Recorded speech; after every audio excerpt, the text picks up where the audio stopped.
অনুপযোগী বস্তুর দানরূপ কর্মের দ্বারা তো দান করার নাম সেই দুঃখটাই আসে, নিজের অমঙ্গল ডেকে আনা হয়। ভালো লাগলো না আমাদের নচিকেতার। প্রসঙ্গক্রমে বাবাকে বলছেন, তুমি তো গরুগুলোকে তো ব্রাহ্মণকে দান করছো, তাহলে আমাকে কাকে দান করছো? বাবা কোনো কথা শোনে, আবারও যে আমাকে কাকে দান করছো, কথা শুনলাম না। আবারও জিজ্ঞাসা করছে, তুমি আমাকে কাকে দান করলে? তখন ক্রোধবশ যে তোকে জমকে দিলাম, তোকে মৃত্যুকে দিলাম। বাবা মায়ের কথা এটা ফলেই যায়। এই জন্য ক্রোধ হোক যেই হয়ে যাক না কেন, সন্তানদেরকে এমন কথা বলতে না, জ্ঞানত্ব অজ্ঞানত্ব ফলে যায়। রাম যেমন পিতৃসত্য পালনের জন্য 14 বছর বনবাসে গিয়েছিলেন, ঠিক তেমনি বাধ্য বালক, তাহলে আমাকে যমলোকেতে যেতেই হবে। বাবার কাছে অনুমতি তো পেয়ে গিয়েছি, যমের দুয়ারে গিয়েছে, কিন্তু তখন যম বাড়িতে নেই। 3 দিন যমের দুয়ারে না খেয়ে বসে আছে। যখন 3 দিন পর যম যখন বাড়িতে আসলেন, যম বুঝতে পেরেছে যে অপরাধ হয়ে গেছে, যে ব্রাহ্মণ সন্তান 3 দিন না খেয়ে আমার দুয়ারে বসে আছে, কি করা যাবে? সেবা করতে হবে অবশ্যই। পদপ্রক্ষালন করে এবার কারণ জানতে চেয়েছে। আমার তো অপরাধ হয়ে গেছে, যম বলছে আমার তো অপরাধ হয়ে গেছে, তো তুমি কি বর চাও বলো? তোমাকে আমি 3টে বর দেব। কেননা ব্রাহ্মণ যে অপরাধ, সে যমকেও স্পর্শ করতে পারে। তাই যম ভয় পেয়ে বলছে আমার এই অপরাধ থেকে খণ্ডন করার জন্য ওখানে 3টে বর দেব, তুমি চেয়ে নাও তুমি কি চাও। বলছেন প্রথম বর যে বাবা আমার প্রতি যে ক্রোধ এখনো রেখেছে, আমি কোনোভাবে কোনো জন্মেতে বাবার কাছে ফিরে গেলে বাবার যেন সে ক্রোধ না থাকে, আমাকে আবার পূর্বের মতো করে যেন স্নেহ করে, যেন চিনতে পারে। তথা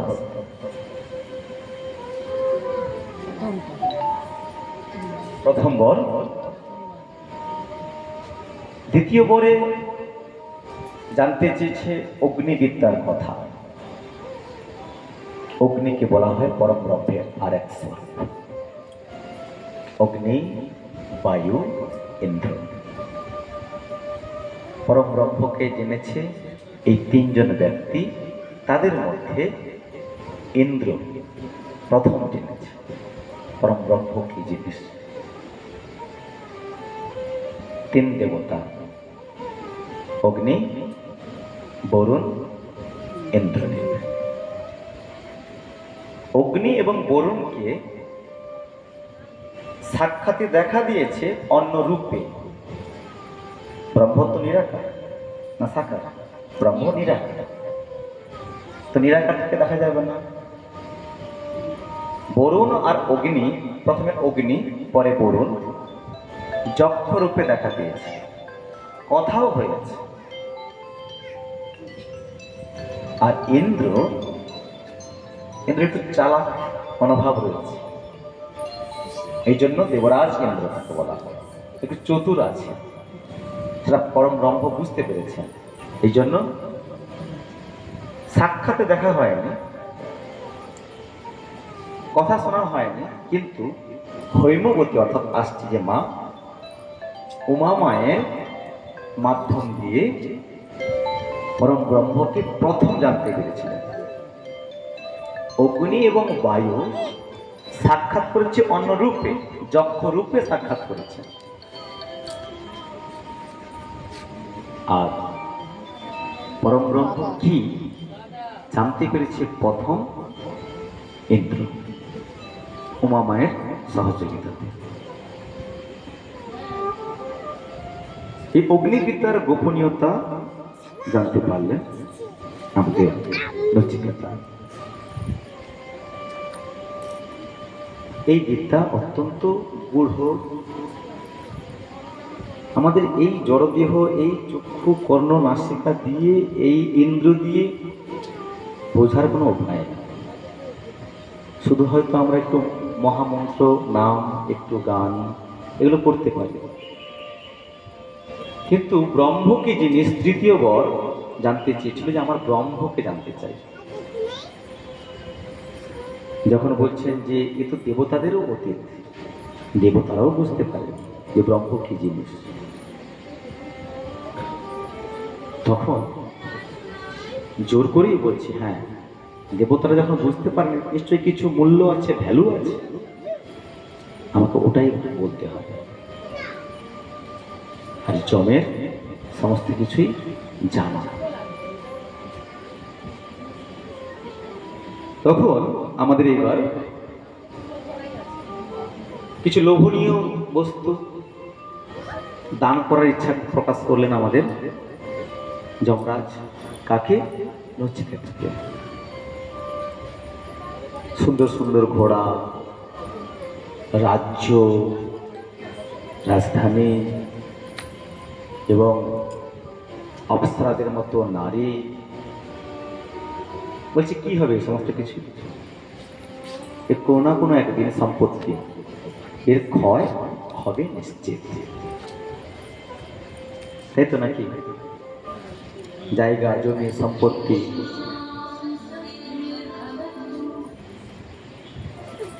জায়গা, জমি, সম্পত্তি এর কোনো না কোনো একদিন ক্ষয় হবে। এই বিদ্যার জন্য আমার লাভ না।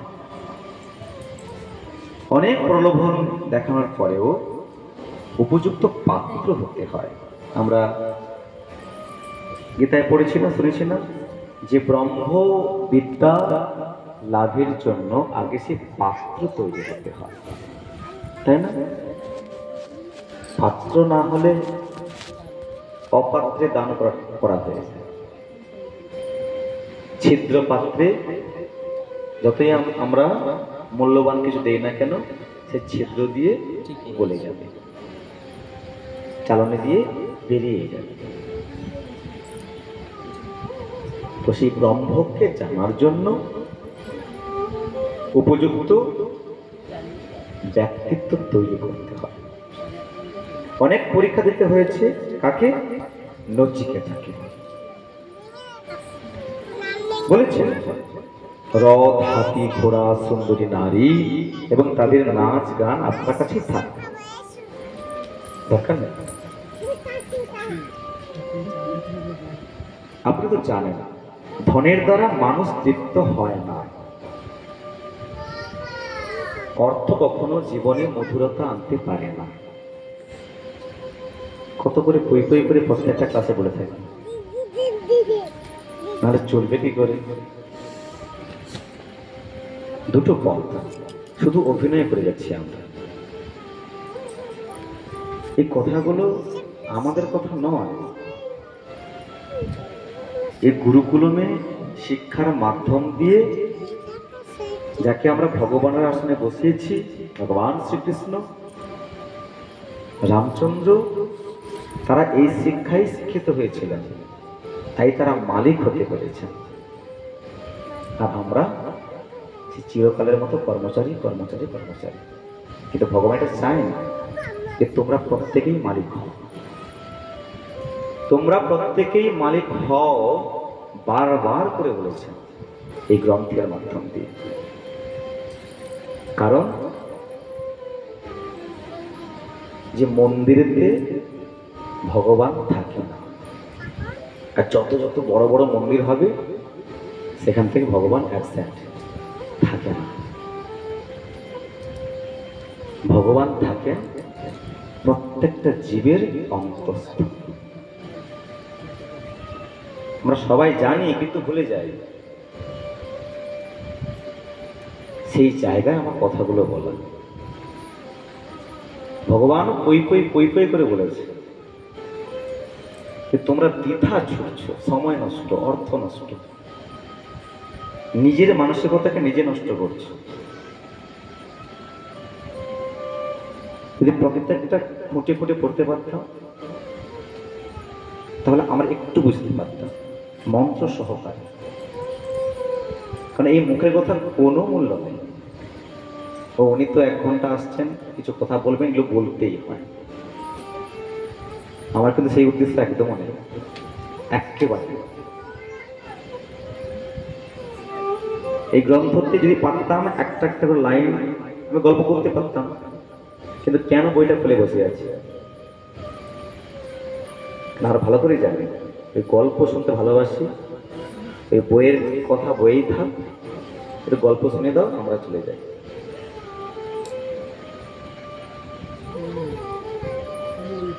সময় থাকলে অবশ্যই বলা হবে যে ভগবান কোথায় আছে। আত্মা যেমন আমাদের ভেতরে আছে, ঠিক তেমনি ওটাই ভগবান। যেটা আত্মা ওটাই ভগবান। এই জন্য তো বারবার করে বলা হয় যোগের মাধ্যম দিয়ে হোক। এই যে পুজো অর্চনা, এটা মানসিক শান্তি, কিন্তু একমাত্র যোগের মাধ্যম দিয়েই ওনাকে অনুভব করতে পারবো।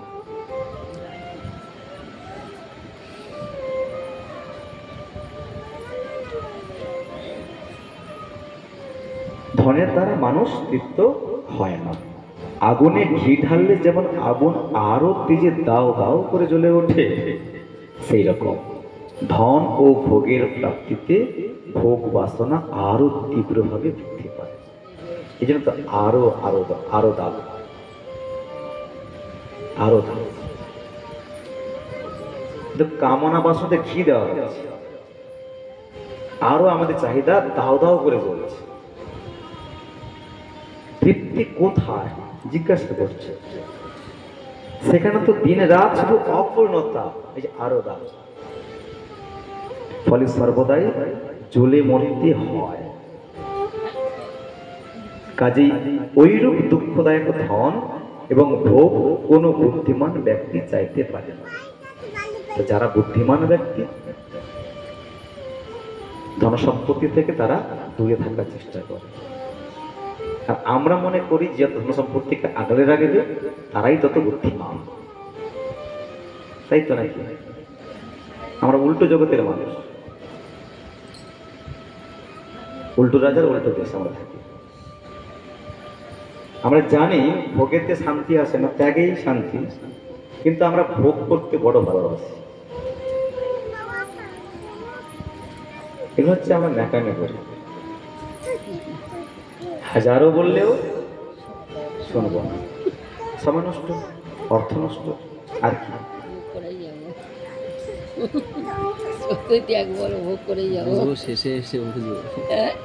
আমার জীবন রক্ষার জন্য যতটুকু ধনের প্রয়োজন সেটুকু তো আপনার দর্শনের ফলে আপনা আপনি পেয়ে যাব। এটুকু আমরা ভাবি না, যার যতটুকু ভোগ আছে সেটা আপনা আপনিই হয়।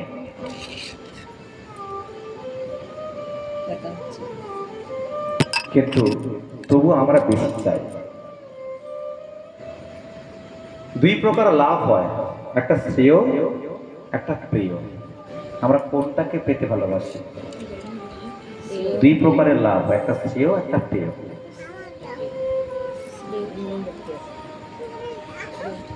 শ্রেয় না প্রিয়? পাওয়া, তাই তো?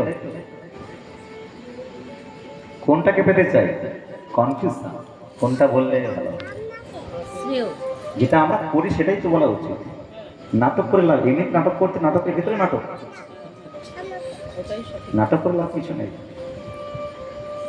তো শ্রেয়টা কি? চিরকালের জন্য সমস্ত প্রকারের দুঃখ থেকে মুক্ত হয়ে আনন্দ স্বরূপ পরমব্রহ্ম পরমেশ্বরকে প্রাপ্তির উপায় শ্রেয়। এটা আমাদের গুরুকুলমে কি আছে যে পরমানন্দ লাভ, আমাদের যে এজেন্ডা বা মূল লক্ষ্য কি পরমানন্দ লাভ। আজকের দিন এবং আগামী দিনগুলোও শুভ হয়ে উঠুক, মঙ্গলময় হয়ে উঠুক, আনন্দময় হয়ে উঠুক, ভগবানের কৃপা হোক, পরমানন্দ লাভ হোক। মুখে বলছি আর কিন্তু কাজে আমরা দ্বিতীয়টাকে কিভাবে পুষ্টি দিচ্ছি আমরা। প্রিয় অর্থাৎ স্ত্রী, পুত্র, পরিবার, ধন, গৃহ, সম্মান, যশ ইত্যাদি ইহলোকের এবং স্বর্গলোকের যত কিছু ভোগ্য সামগ্রী আছে সে সকল প্রাপ্তির জন্য নির্দেশিত সাধন পথ। কি করে ওটা সাধন করছি কার? তা হলো কি করে ভালো স্ত্রী পাওয়া যায়, কি করে ভালো পুত্র পাওয়া যায়, পুত্রেষ্টিযোগ্য, তাই না? কি করে পুত্র পাওয়া যায়, কি করে সম্পত্তিটা আমি পেয়ে যাব ভাইয়ের কাছ থেকে, তার জন্য একটা গোপনে যাগযজ্ঞ করেছি। করছি কেন? এর কাছে যাচ্ছি, তার কাছে যাচ্ছি, টুকটাক ফুকফাকের মাধ্যম দিয়ে তার বাড়িতে একটা কিছু বেনু দিয়ে দেবো, ব্যাস তার মন বশীভূত হয়ে যাবে। কোন ধরনের? এদিকে চাচ্ছি যে পরমানন্দ লাভ করতে চাই, ভগবানকে পেতে চাই, মুখে বলছি আর কাজ করছি। এটা কোথা থেকে বেরোচ্ছে? এখান থেকে না? এই তো ডাস্টবিন এখানে হয়ে আছে, সামনে যতই পরিষ্কার পরিচ্ছন্ন বা এই জড়দেহের উপরে আমরা সাবান দিয়ে শ্যাম্পু দিয়ে ঘষা মাজা করছি, পরিষ্কার পরিচ্ছন্ন করছি, এখানে মাখছি সেখানে মাখছি, কিন্তু ভেতরটা সেই কলুষ হয়ে পড়ে আছে, ডাস্টবিন হয়ে পড়ে আছে। ভগবান থাকতে পারে ওই জায়গাতে?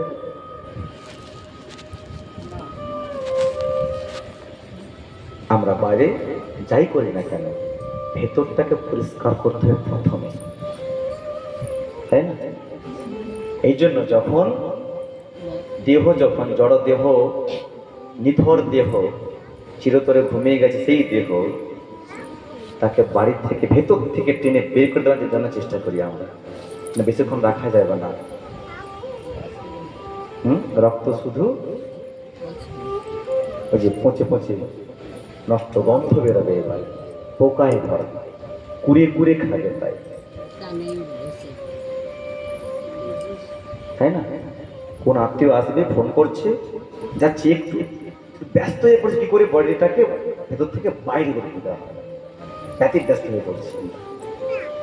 কখন বেরিয়ে যাবে? আগের দিনে ছিল যেটা গোবর জল ছড়া দিতে হবে, আর এখন বিভিন্ন লিকুইড চলে আসছে, কারণ জীবাণু ছড়াবে। যে যত প্রিয়জন হোক না কেন, মরে গেছে কাহিনী শেষ, ওকে ওখান থেকে বের করো, কারণ জীবাণু ছড়াবে না, ভাইরাস আছে।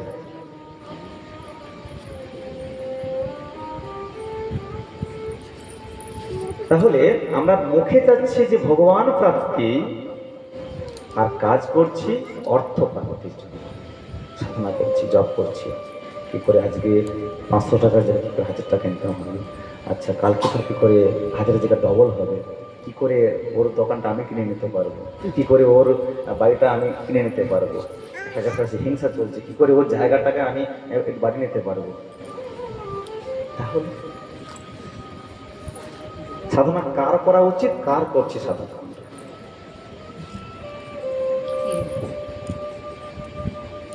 যে নিজেকে খুব বুদ্ধিমান আর মহাবিদ্বান মনে করে, বিদ্যা বুদ্ধির মিথ্যা অহংকারের শাস্ত্র এবং মহাপুরুষদের বাণীর কোনো মূল্য না দিয়ে তাদের অবহেলা করে, আর প্রত্যক্ষ সুখরূপ মিথ্যা ভোগের প্রতি আসক্ত থেকে সেগুলি পাওয়ার জন্য উদ্গ্রীব হয়, সে দুর্লভ মনুষ্য জীবনের অমূল্য সময় বৃথাই নষ্ট করে,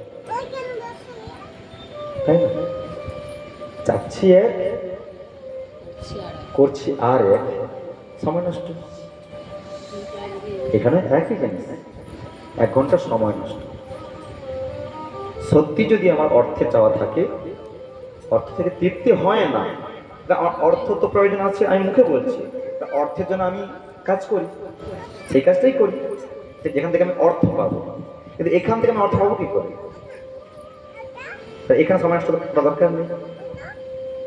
যেখান থেকে অর্থ আসে সেখান থেকে আমার কাজ করা উচিত, তাই না?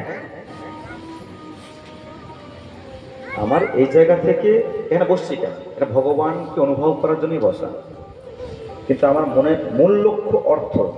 এখানে বসার দরকার নেই। আমাদের দুটোই দরকার, অর্থ দরকার, ভগবান প্রাপ্তিও দরকার। এই জন্য হ্যাঁ, তবে যখন যেখানে আছি ভালো করে রপ্ত করতে হবে, বুঝতে হবে।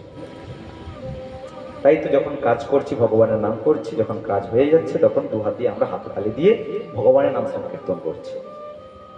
কিন্তু এটা তো আমরা বুঝি না। এখানে বসতে হয়, না বসলে আবার পাশে লোকে কিছু বলে, লোক দেখাতে তো বসতে হবে। যেমন দুর্লভ আত্মতত্ত্বের বিষয়, যেমন দুর্লভ, তেমনি এর বক্তা, শ্রোতা, জ্ঞাতা, বোদ্ধা সবই খুবই দুর্লভ। তো এইগুলো যখন আমরা জানতে পারছি, এটা প্রহসন চলছে, এটা আমার কথা না। যে আত্মজ্ঞান লাভের জন্য যে পাত্র দরকার, সে পাত্র অভাব, বক্তারও অভাব, কে বলবে কথাগুলো? এত যে কিছু হচ্ছে বলছে না, কে কি বলছে আমরা পরে আমরা অনুভব করতে পারবো। বক্তার অভাব, শ্রোতার অভাব, গাঁতা জানেছে, শ্রোতা হলে হবে না তো, জেনে বসেছে, আর আমরা তো বলছিলাম যে জানি না, কি করে নেবে? এ সমস্ত হাই ভোল্টেজ তো কথা বলছে, কি করে নেবে? এখানে এটাই চাই, একটু নাম সংকীর্তন, একটু গানের সুর হবে, ব্যাস, হাতের তালি দিয়ে চল, প্রসাদ নাম চল। একটু একটু করে আমাদের বুঝতে হবে, যেহেতু আমাদের গুরুকুলমের সংখ্যাটা বেশি আছে। তো এই গুরুকুলম যদি না বুঝতে চায় তাহলে বোঝাবে কে আর বুঝবে না? সবাইকে গুরুকুলমে আসতে হবে, এর বিকল্প এখানে কোনো জায়গা নেই। সে আমার মেদিনীপুরে হোক বা আমার এই দাঁড়াপত্তাতে হোক বা কলম বাগান হোক, গুরুকুলমে আসতে হবে। গুরুকুলমে আসতে হবে, এই নয় যে আমি দল ভারী করার জন্য বলছি। জানতে যদি হয় এখানে আসতে, কারণ এইটুকু সময়ের মধ্যে তো আমরা এত কথা বলতে পারি না।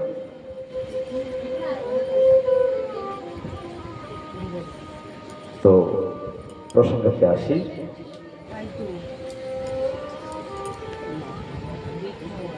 এই সম্পূর্ণ জগৎ এক অত্যন্ত দুর্গম গহন অরণ্যের তুল্য, কিন্তু পরম ব্রহ্ম পরমেশ্বরের দ্বারা পরিপূর্ণ।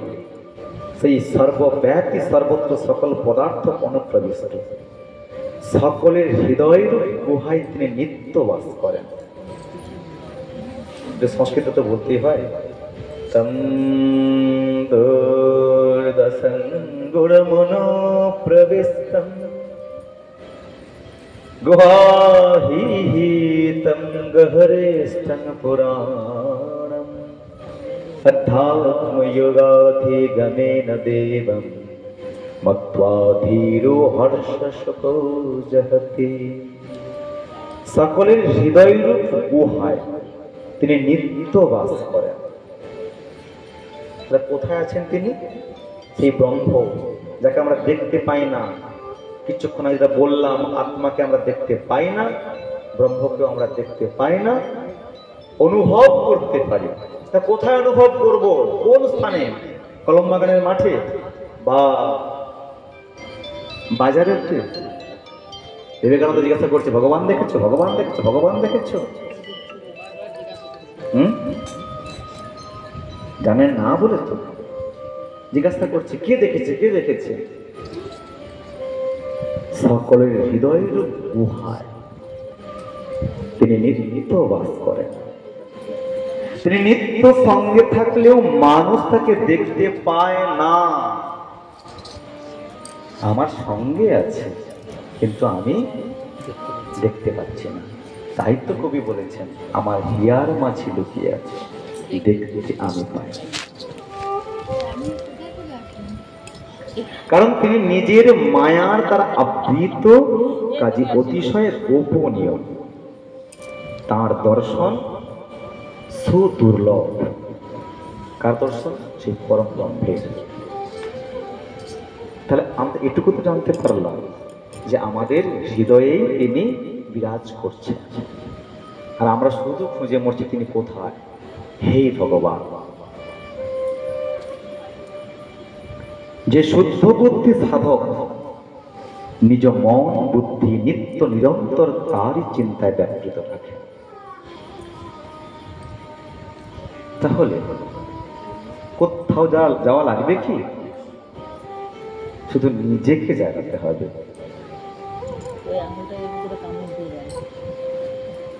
তিনি সেই পরমাত্মাকে লাভ করতে সক্ষম হয়ে চিরতরে সুখ দুঃখ থেকে মুক্ত হন। চক্রবাত পরিবর্তন্তি দুঃখানি চ সুখানি চ, সেই দুঃখ সুখ এই যে চক্র থেকে তিনি মুক্ত হন, যিনি উপলব্ধ করেন প্রকৃতভাবে, লোককে দেখানোর জন্য নয়, যে আমার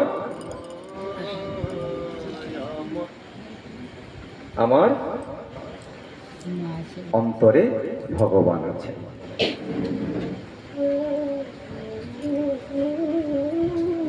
সেই শুদ্ধ বুদ্ধি সাধক নিত্য নিরন্তর তারই চিন্তায় ব্যস্ত রাখে। তার হৃদয় থেকে শোক হর্ষাদি বিকার সমূলে বিনষ্ট হয়। যিনি এই উপলব্ধি করেন যে তার মধ্যে ভগবান আছেন, ভগবানের কৃপা। হ্যাঁ, ফুল ফুটতে না ফুটতেই শুকিয়ে ঝরে যায়, কিছু করার থাকে না, এর মধ্যে থেকে যাবে।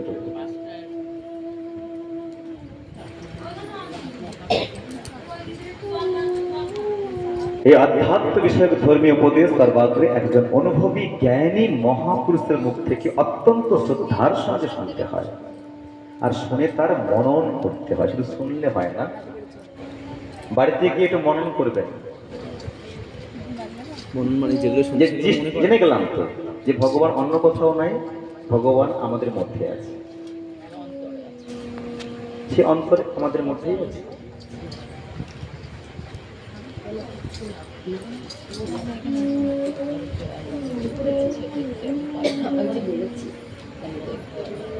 সমস্ত অবলম্বনের মধ্যে বলা হয়েছে ওঙ্কার, পরম ব্রহ্মের যে অক্ষর রূপ প্রথম ওঙ্কার, সেই ওঙ্কারের সাধনা আমাদের করতে হবে।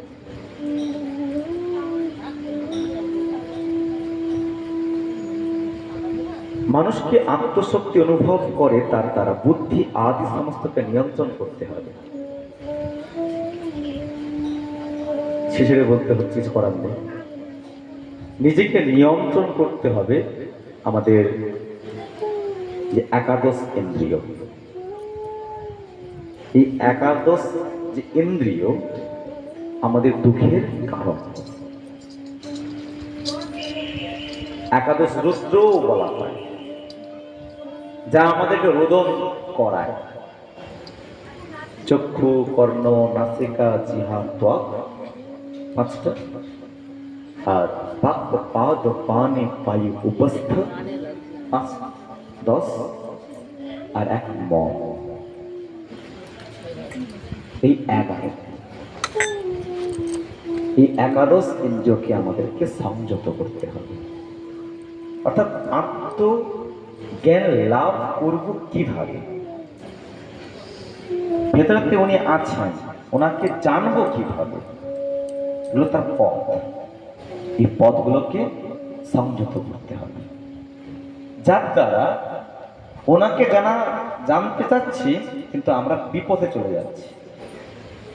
চোখ দিয়ে ভগবান দর্শন করব কি, চোখ দিয়ে আমরা অবৈধ কর্মকে দর্শন করার চেষ্টা করছি,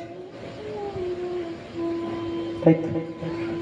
কর্ণ দিয়ে আমাদের ভগবানের কথা শ্রবণ করব কি, কুকথা আমাদের কর্ণগোচর হয়ে যাচ্ছে কোনো কারণে। তো আমাদেরকে সংযত করতে হবে সেই ধ্যান, জপ, ভজনের মাধ্যম দিয়ে। এই পরম ব্রহ্ম পুরুষোত্তম সকলের অন্তর্যামী, বারবার করে বলছে, সকল প্রাণীর হৃদয়ের মধ্যে বিরাজমান, কিন্তু তিনি আপন মায়ার আবরণে সর্বদা অদৃশ্য, যোগ মায়া আবরণে। সেজন্য তিনি প্রত্যক্ষ হন না। যারা ভগবানের আশ্রয় গ্রহণ করে আপন বুদ্ধিকে তীক্ষ্ণ করে নিয়েছেন, সেই সূক্ষ্মদর্শী পুরুষগণই একমাত্র ঈশ্বর কৃপায় সূক্ষ্ম বুদ্ধি দিয়ে তার দর্শন পাওয়া যায়। না বলছে না, পাওয়া যায় সেই সূক্ষ্ম দর্শন দিয়ে, অর্থাৎ এই চর্মচক্ষু দিয়ে নয়। চোখ বন্ধ করলে তবেই খুলবে জ্ঞান চোখ। সেই ধ্যান যোগের মাধ্যম দিয়ে, জ্ঞান চোখ দিয়ে তাকে অনুভব করতে হবে। তখন তিনি আমাদের তাকে সাড়া দেবেন, দর্শন দেবেন, সাক্ষাৎ। হে মানব, তুমি জন্ম জন্মান্তর ধরে অজ্ঞান নিদ্রায় নিদ্রিত। পরমাত্মার দয়ায় এখন তুমি এই দুর্লভ মানব দেহ লাভ করেছ। এই দেহ পেয়ে ক্ষণিকের জন্য ও বৃথা কালক্ষেপ করো না, তাড়াতাড়ি সাবধান হও। বলা হয় সাধু সাবধান, কেননা কোনো না কোনো ভাবেই সে কামিনী কাঞ্চনের দ্বারা লিপ্ত হয়ে যাবে, আর গন্তব্যস্থলে পৌঁছতে পারবে না। তাই বলা হয়েছে সাধু সাবধান। শ্রেষ্ঠ মহাপুরুষের কাছে গিয়ে তার উপদেশ গ্রহণ করে নিজের কল্যাণের পথ আর পরমাত্মা রহস্য জেনে নাও। তাই গুরু ধরতে হবে।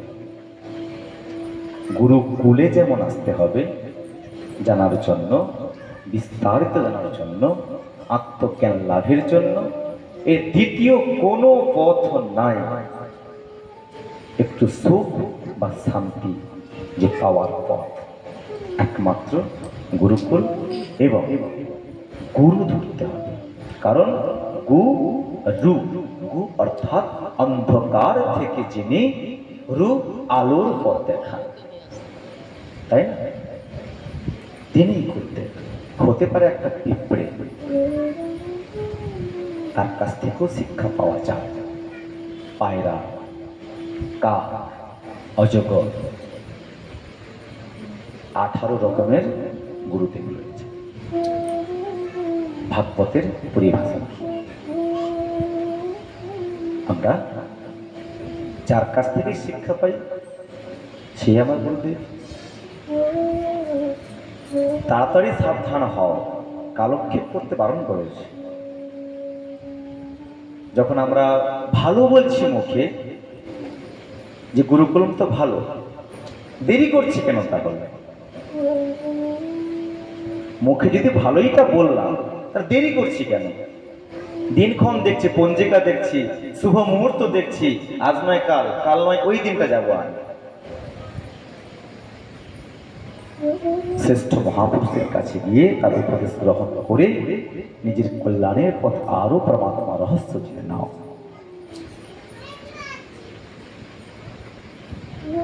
সপ্ত স্পর্শ, রূপ, রস এবং গন্ধ রহিত বলে দেখানো হয়েছে আমাদের পরব্রহ্মকে। এখান থেকে অনেক দূরে থাকে।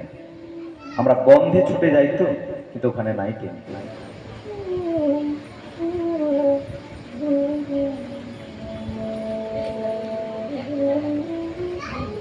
যারা বাহ্য বস্তুর চমক ও আপাত সৌন্দর্য দেখে তাতে আসক্ত হয়, সেটি হস্তগত করার চেষ্টা এবং তারই ভোগে মত্ত হয়ে এই দুর্লভ এবং অমূল্য জীবন নষ্ট করে দেয়, তারা মূর্খ। সংস্কৃত বলছি না, বাংলাতে বলছি আমার বোঝার সুবিধার জন্য। আমরা সত্যিই মূর্খ, মহামূর্খ, মূঢ় ব্যক্তি। বাইরে চকচক করছে আপাত সৌন্দর্য, আমরা কাছে বলেছিলাম না, যা প্রথমে বিষ তুল্য কিন্তু পরে অমৃত তুল্য, সেটাই সাত্বিক। কিন্তু উল্টোটা হলে কি হবে? রাজস্বিক, তাই না? উল্টোটা তামসিক। তামসিক। তারা নিশ্চয়ই জন্ম জন্মান্তর ধরে মৃত্যুর কবলে পড়ে থাকে। আমাদের কেন দুঃখ হয়? কেন আমরা যন্ত্রণার মধ্যে আমরা লিপ্ত হয়ে আছি? মানে উঠিয়ে মুখ তোলার মতো সেই সময় সুযোগ আসছে না কেন? আমাদের কর্মের জন্য। মাত্র ঘুমাচ্ছেন, কি করে তাহলে এখান থেকে শিক্ষাটা পাবেন? রাতে না বসলেও নয়, বাড়িতে একা থাকলেও সমস্যা। সারাদিন অনেক খাটাখাটনি হয়েছে, যদি ওখানে যদি রেস্টটা নিতেন ভালোই হতো। কিন্তু ওখান থেকে বের করে না, ওখানে যাও, ওখানে হরিবাস হবে, তখন থাকবে। বলছে ভয়ে পঠন করো না, শ্রবণ করুন। শ্রবণের মধ্যেও কিন্তু ওর খাত। কি করে আমাদের উদ্ধার হবে? এই প্রেমসে বলি আমরা রাধে রাধে রাধে রাধে। মায়ের বলুন রাধে রাধে রাধে রাধে। और একবার জোরসে রাধে রাধে। এবার নিদ্রা থেকে চলে গেছে। আচ্ছা আর আনে সারা অনেক খাটাখাটনি হয়েছে, স্বাভাবিক। সেই সমস্ত ব্যক্তিরা অনন্তকাল ধরে তারা বিভিন্ন যোনিতে জন্ম নেয় আর মৃত্যু প্রাপ্ত হতে থাকে। জন্ম মৃত্যুর কবলে তারা পড়ে যায়। আর তখনই আমরা বলি এত আমার দুঃখ কেন? এক ভগবানকে বেছে বেছে আমাকে যন্ত্রণা দিয়েছে? ভগবান দেয় না, আমার কর্ম আমাকে সে যন্ত্রণা দিয়েছে। ভগবান দিয়েছে, ভগবান দেয়। তাই ভাবে আমাদের ভগবানের প্রতি এমন বিদ্বেষ যে কথাবার্তাগুলো বেরিয়ে আসে মুখ থেকে, যে তোমার জন্য আমার এত কষ্ট।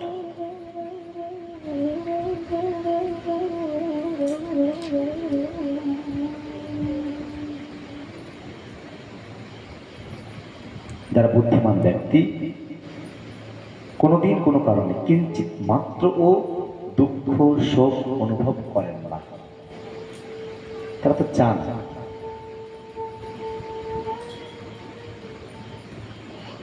তারা নিন্দা করে না কোনো ব্যক্তিকে, তাও ঘৃণা বা হিংসাও করেন না। কারণ তিনি প্রতিটি জীবের মধ্যে বসবাস করেন। তো কাকে আমি নিন্দা, কাকে আমি কটূক্তি কথা বলবো? আমার অপছন্দের ব্যক্তি, ওনাকে যদি আমি কোনো কটু কথা বলি, ওনাকেই তো বলা হচ্ছে। আর এই প্রমাণ দিয়েছে আমাদের কৃষ্ণ সুদামার কাহিনীতে। সুদামা যত কষ্ট পাচ্ছে, সুদামার লাগছে না, লাগছে কার? ভগবানের গায়ে আঘাতপ্রাপ্ত হচ্ছে। এর এখানে কাঁটা পড়ছে, তার ক্ষত হচ্ছে কার? ভগবানের, তাই না? সেই জন্য তিনি কখনো কারো নিন্দা করেন না। যারা জ্ঞানী পণ্ডিত ব্যক্তি, কাউকে ঘৃণা বা হিংসাও করেন না। নচিকেতা, তুমি যে ব্রহ্ম বিষয়ে জিজ্ঞাসা করেছো না, ইনি সেই ব্রহ্ম যার সম্বন্ধে তোমাকে জানালাম। যিনি জল দ্বারা উপলক্ষিত 5 মহাভূতের পূর্বে হিরণ্যগর্ভ ব্রহ্মার্গ প্রকটিত হয়েছিল, সকলের হৃদয়ে অবস্থিত। আবার বলছেন সকলের অন্তর্যামী পরম পুরুষ একই। এই সমগ্র জগৎ তারই মহিমা প্রকাশ করেছে। এইটি তাকে যথার্থভাবে বোঝা। সর্বদা সকলের হৃদয়ে অবস্থানকারী তিনি হচ্ছেন তোমার জিজ্ঞাসু সেই পরম ব্রহ্ম পরমেশ্বর।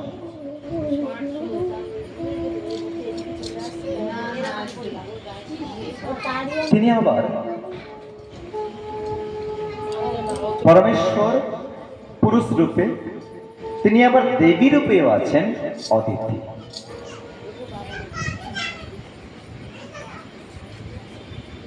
যেরূপ গর্ভবতী স্ত্রীর গর্ভে যত্নের সঙ্গে সুচারু রূপে পরিপুষ্ট শিশু লোকচক্ষুর আড়ালে নিজেকে গোপনে অবস্থান করে, সেরূপ সর্বজ্ঞ অগ্নি দেবতা অধর এবং উত্তর অরণ্যের ভিতর অদৃশ্য হয়ে বাস করে অগ্নি। কাঠের মধ্যে তো আছে, কাষ্ঠের মধ্যে আছে, একটু ইন্ধন পেলেই জ্বলে উঠবে। জ্বলে যাওয়ার যে ক্ষমতা তার মধ্যে আছে, তার মধ্যে অগ্নি আছে। দুটো অরণ্য যখন হনুমান যখন দুটো কাঠের টুকরোকে নিয়ে ঘষাঘষি করলো, সেখান থেকে দাবানলের অগ্নি স্ফুলিঙ্গ হলো, তাই তো? এখান থেকে তো অগ্নির উদ্ভব নাকি? আর ডিএসএলআর ছিল ম্যাচিস গ্যাস, অগ্নি, হ্যাঁ, পাথর থেকে দুটো পদার্থ চকমকি, তারপর ওখান থেকে যদি হয় তাহলে এই কাঠের মধ্যে দাবানল, কাঠে ঘষাঘষি লেগেই তো অগ্নি সৃষ্টি। তাহলে এই পাথরের মধ্যেও অগ্নি আছে, আবার কাষ্ঠের মধ্যেও অগ্নি রয়েছে। উপলব্ধি করতে হবে, অত্যন্ত গূঢ়।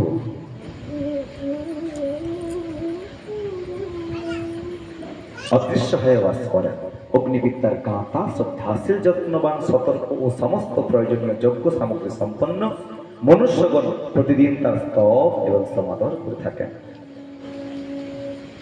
সর্বশক্তিমান, সর্বান্তর্যামী, সর্বরূপ, সমস্ত কিছুর একমাত্র কারণ পরব্রহ্ম পুরুষোত্তম, যিনি এখানে এই পৃথিবীতে রয়েছেন, তিনি পরলোকে অর্থাৎ দেব, গন্ধর্ব আদি লোকেও বিরাজমান। যদিও অন্তর্যামী পরমেশ্বর সকল প্রাণীর ভূত, বর্তমান আর ভবিষ্যতের নিয়ন্ত্রণ কর্তা, অর্থাৎ বাইরে আছে, সমস্ত প্রাণী জগতের ভূত, ভবিষ্যৎ, বর্তমান যে নিয়ন্ত্রণ করছে, তিনি সমভাবে সর্বকালে সর্বস্থানে পরিপূর্ণ হয়ে বিরাজিত। তবু জীবের হৃদয়ে তাকে বিশেষভাবে নির্দিষ্ট করা হয়েছে। পরমেশ্বর কোনো বিশেষ স্থূল বা সূক্ষ্ম আকার বিশিষ্ট নন, বরং অবস্থান অনুযায়ী তিনি প্রতিটি বস্তুর আকার সম্পন্ন। যে যেমন পরমেশ্বর, পরমেশ্বর বিভিন্ন আকারে তিনি বিরাজমান। এর জন্য বলে যে আমাদেরও ভগবান নিরাকার, কিন্তু নির্দিষ্ট আকার না, মানে যখন যেমন আকারে। জলের যেমন নির্দিষ্ট কোনো আকার থাকে না, যেই পাত্রে তাকে রাখা হয় সেই পাত্রের আকার ধারণ করে। এই নিরাকার মানে হচ্ছে নির্দিষ্ট আকার নেই। একটা কুকুর, তার মধ্যেও আমাদের পরমেশ্বর রয়েছেন। তাই তো আমি একটা সময় বলেছিলাম মনে হয় যে আমরা অহংকার করে বলি আমাদের ঈশ্বর, আমরা যেমন ছোট ছোট, আমাদের ঈশ্বর অনেক বড়। সহস্র শীর্ষা পুরুষা সহস্রাক্ষ সহস্রপাদ। আমি তো ভাবছি আমার অহংকার বসে আমার ঈশ্বর আমার মতোই দেখতে, হয়তো একটু দেখতে শুনতে ভালো আর অনেক বড়, যার সহস্র শীর্ষ রয়েছে, অক্ষি রয়েছে, হাত রয়েছে, পা রয়েছে। তাহলে একটা কুকুরের জগৎ থেকে কুকুর তো ভাবতে পারে আমার ঈশ্বরটা একটা বড় কুকুর, একটা গাভী, তিনি তো ভাবতে পারেন তার জগৎ থেকে আমার ঈশ্বরটা একটা বড় গাভী, তাই তো? এই ভাবনার মধ্যে কি মিথ্যা কিছু লুকিয়ে আছে? না, নেই। তার এই প্রমাণ, যখন যেই পাত্রে রাখা হয় সেই পাত্রের আকার ধারণ করে থাকে কে? আমাদের সেই পরব্রহ্ম। পরব্রহ্ম নিরাকার, জলের কোনো আকার নাই। বরুণ দেবতা, অগ্নি, নির্দিষ্ট কোনো আকার নেই। কোনো কারণে কোনো ভাবে হয়তো তাকে একটা বলের মধ্যে রাখা হয়েছে। অগ্নির আকার কি? বলের মধ্যে। তাই না? ইন্দ্র, এই তিনজন ব্রহ্মকে জেনেছেন না? ইন্দ্র, তার যে বজ্র, নির্দিষ্ট কোনো আকার আছে? নির্দিষ্ট কোনো আকার নাই। আজকে চেষ্টা করছি কি করে একটা বজ্র যদি আমরা ধরতে পারি, একটা 1000 বছর চলে যাবে, কয়েক হাজার বছর চলে যায়, ইলেকট্রিক আর লাগবে না। সে ক্ষমতা এখন আর তৈরি হচ্ছে। যেই না করতে যাচ্ছে এইরকম পরিমাপে করতে যাচ্ছে, ব্যাটারি নিচ্ছে না। আবার যেই না বড় করেছে বা ব্যাটারি ফেটে যাচ্ছে, ওই পাওয়ার নিতে পারছে না। নির্দিষ্ট কোনো আকার নাই। তাই পুরাণে বলা হয়েছে অগ্নি, বরুণ, ইন্দ্র। আর বলছে শক্তি তো পাওয়া, এখনো কিনাই চেষ্টা করছে। ক্ষুদ্র পিপীলিকার হৃদয়ের পরিমাণ অনুযায়ী যেমন ক্ষুদ্র, তেমনি আবার বৃহৎ প্রাণে হাতির হৃদয়ে সেই পরিমাণ কি হয়। আমি কুকুরের কথা বললাম, গাভীর মায়ের কথা বললাম, এখানে বলা হয়েছে যে পিপিলিকা, তা ঈশ্বর কেমন না পিঁপড়ের মতো, মিথ্যা কিছু নয়। ঈশ্বর কেমন না হাতির মতো ঈশ্বর।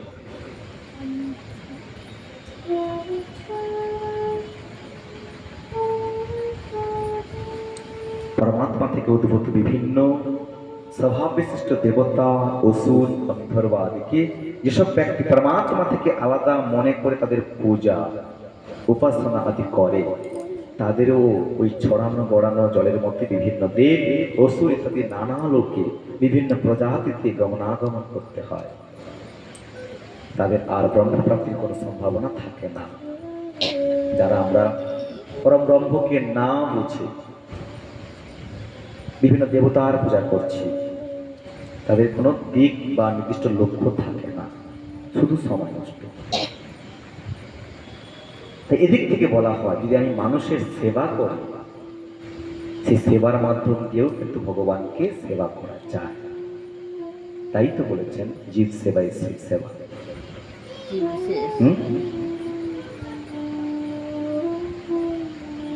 ছাড়িছ খুঁজিছ ঈশ্বর, জীবে প্রেম করে যেই জন সে বিশেষ। তার আগের লাইনটা কি রয়েছে? তার আগের পঙ্ক্তিতে বহুরূপে ছাড়ি কথা খুঁজিছ ঈশ্বর, বহুরূপে ছাড়ি কথা খুঁজিছ ঈশ্বর, জীবে প্রেম করে যেই জন সেই জন ঈশ্বর।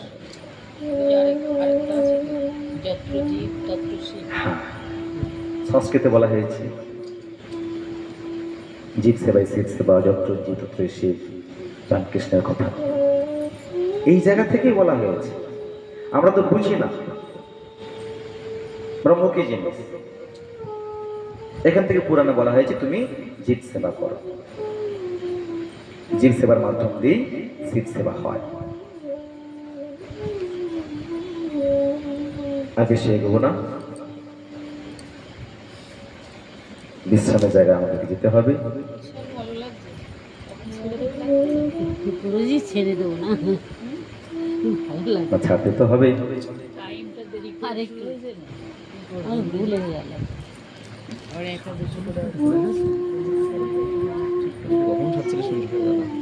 অন্তর্যামী পরম পুরুষ পরমেশ্বর দেহস্থ হৃদয়ের অনুরূপ অঙ্গুষ্ঠ মাত্র, এই অঙ্গুষ্ঠ মাত্র রূপ ধারণ করে সর্বদা সকল মানুষের অন্তরে বাস করছে। তো মানুষ তাকে লক্ষ্য করে না, বুঝতে পারে না। আজকের এই ভাগবত আসর থেকে এটুকুই বুঝি যে অন্তর্মুখী হন, আর দেরি করবেন না। আমার তো প্রতিটা সংস্কৃত চর্চাটাই বলে থাকি যে বহুমুখ অনেকটাই, অনেকগুলি বহুমুখ আছে, কিন্তু অন্তর্মুখী একটাই। এই জায়গা থেকে বলার চেষ্টা মাত্র করি। এই জন্য গুরুকুলে তবু মানুষ তাকে লক্ষ্য করে না, বুঝতে পারে না। যিনি প্রমাদ ত্যাগ করে পরমাত্মা প্রাপ্তির জন্য সাধনায় সংলগ্ন রয়েছেন, তার উচিত শরীরস্থ পরমেশ্বরকে সেই জড় শরীর এবং জীবাত্মা উভয় থেকে সম্পূর্ণরূপে পৃথক অনুভব করা। যোগের মাধ্যম দিয়েও তা করা যায়।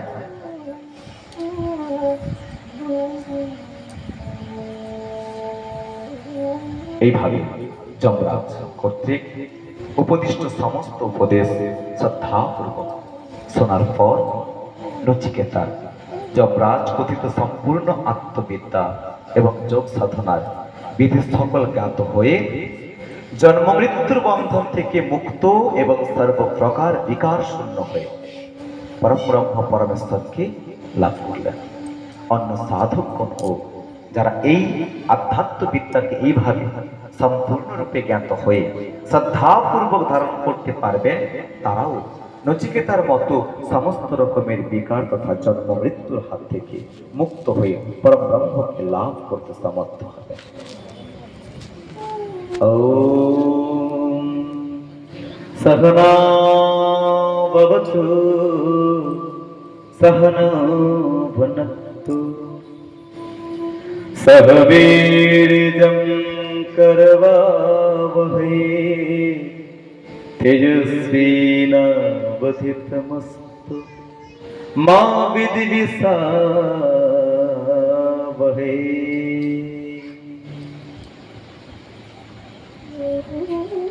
অর্থাৎ হে পরমাত্মা, আপনি আমাদের গুরু এবং শিষ্য দুজনকে একই সঙ্গে সর্বপ্রকারে রক্ষা করুন।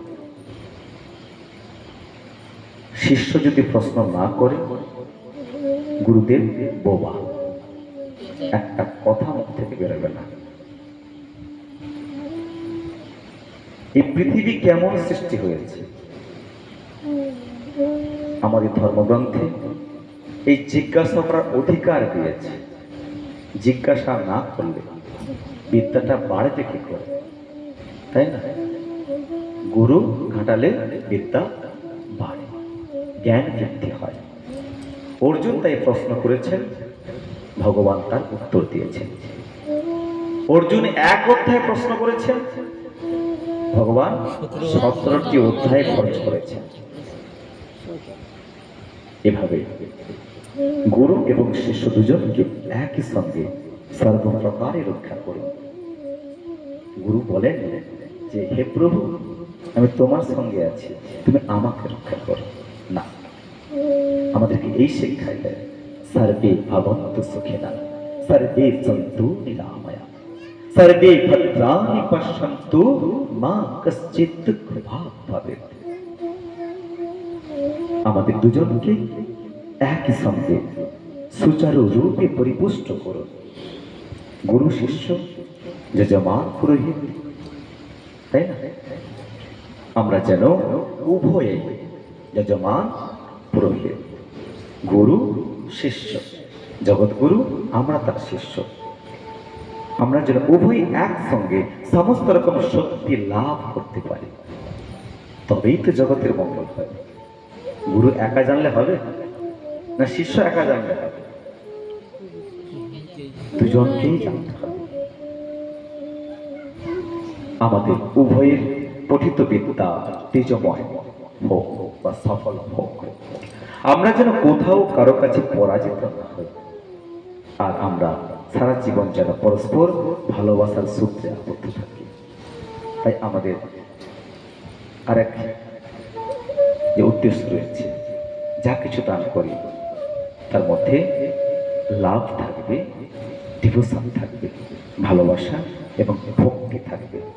তাই তো এখানে বলা হয়েছে যে ভালোবাসার সূত্রে আবদ্ধ থাকি, আমাদের মধ্যে যেন কখনো হিংসা না আসে। তাই হিংসাটা আসতে পারেই বলে তো এটা বলা হয়েছে। তাই হিংসা জগতে রয়েছে, আমাদের মধ্যে রয়েছে, আর আমরা তো জেনেও গেছি গীতার মধ্যে যে 3টি গুণ আমাদের মধ্যে রয়েছে, সাত্বিক, রাজসিক, তামসিক। হে পরমাত্মা, আমাদের কিতাব জ্বালার উপশম হোক। ওম শান্তি, ওম শান্তি, ওম শান্তি। হরে কৃষ্ণ কৃষ্ণ কৃষ্ণ হরে হরে, হরে রাম রাম রাম হরে হরে, হরে কৃষ্ণ কৃষ্ণ কৃষ্ণ হরে হরে, হরে রাম রাম রাম হরে হরে, হরে কৃষ্ণ কৃষ্ণ কৃষ্ণ হরে হরে, হরে রাম রাম রাম হরে হরে, হরে কৃষ্ণ কৃষ্ণ কৃষ্ণ হরে হরে, হরে রাম রাম রাম হরে হরে, হরে কৃষ্ণ কৃষ্ণ কৃষ্ণ হরে হরে, হরে রাম রাম রাम हरे हरे। प्रेम से बोले चक्रधारी भगवान श्री कृष्ण कन्हैया लाल की जय। जय माँ जोगिनी राधा रानी की जय। जय जगन्नाथ महाप्रभु की जय जय बलभद्र महाप्रभु की जय जय सुभद्रा माता रानी की जय जय गोपाल जीव की जय जय गोपाल जीव की जय जय वृंदा देवी की जय जय भक्त बिंदो की जय जय भक्त बिंदो की जय जय भागवत महाप्रसाद की जय जय भागवत महाप्रसाद की जय जय भागवत महाप्रसाद की नमः पार्वती पते हर हर हर महादेव शिव शंभो सत्सा धर्मस्य मूर्ति पदेभ्यो सर्वसंस्कृतये गुरुभ्यो सर्ववर्णानां ब्रह्मणेभ्यो नमो नमः नमो वञ्चकल्पतरुभ्यश्च कृपा सिन्धुभ्य एव च पतितानां पावनेभ्यो वैष्णवेभ्यो नमो नमः ও আমার দেশের মাটি তোমার পরে ঠেকাই মাথা তোমাকে বিষময় তোমাতে বিষময়ের আচল পাতা ও আমার দেশের মাটি তোমার পরে ঠেকাই মাথা ও আমার দেশের মাটি তোমার পরে ঠেকাই মাথা अन्नता एकादशी तिथि की अजा एकादशी तिथि की हृदय गौर प्रेमानंदे हरि हरि हरि हरि बोल राधे राधे राधे राधे बोलिए राधे राधे राधे राधे जोर से और जोर से राधे राधे राधे राधे আজকের এই শুভ দিন আগামী দিনগুলো শুভ হয়ে উঠুক মঙ্গলময় হয়ে উঠুক আনন্দময় হয়ে উঠুক ভগবানের কৃপা আমরা সবাই লাভ করি পরমানন্দ লাভ করি সর্বে ভবন্তু সুখিনা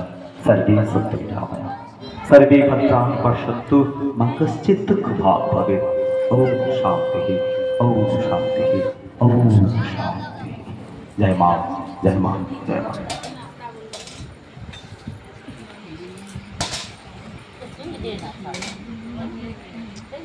Ade.